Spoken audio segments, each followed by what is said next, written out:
দীর্ঘদিন ধরে কিন্তু সিরিয়ার একটা অংশ ১১ সাল থেকে আপনি বলছেন ২০১১ সাল থেকে শুরু হয়েছে, কিন্তু সিরিয়ার একটা অংশ কিন্তু বাশার আল আসাদের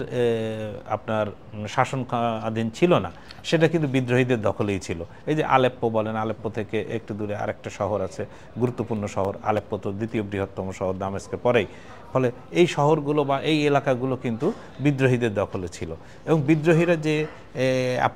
আমরা ১১ দিনের কথা দেখছি বা ২৬ তারিখ থেকে ধরলে ১১ দিনের মধ্যে আসাদ সরকারের পতন, এটাকে যতটা মানে স্বল্পস্থায়ী বা খুব অল্প সময়ের মধ্যে একটা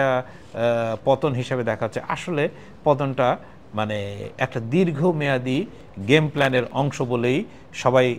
বলছেন বা যারা বিশেষজ্ঞ, এটা নিয়ে কিন্তু আলোচনাও হচ্ছিল যে আমেরিকান বিশেষজ্ঞরাও বলছিলেন যে আসাদ কিন্তু আর হয়তো টিকতে পারবেন না, কারণ টিকতে দেয়া হবে না, সেইভাবেই কিন্তু গেম প্ল্যানটা পুরোপুরি সাজানো হয়েছে।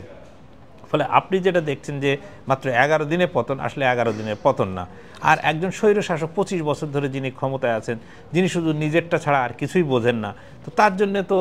মানে পতন হবে বা তার সমর্থনেও যে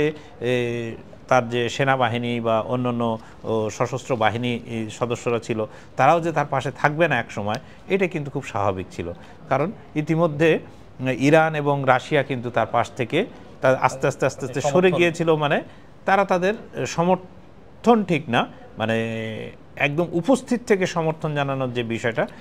সেই জায়গা থেকে কিন্তু তারা একটুখানি সরে এসেছিল এবং সেই সুযোগটাই কিন্তু বিদ্রোহীরা নিয়েছেন এবং ধরে এই বিদ্রোহীদের পেছনে যে অন্যদের মদদ বা সমর্থন বা সব ধরনের সমর্থন আছে, এ বিষয়ে কিন্তু কোনো সন্দেহ নেই।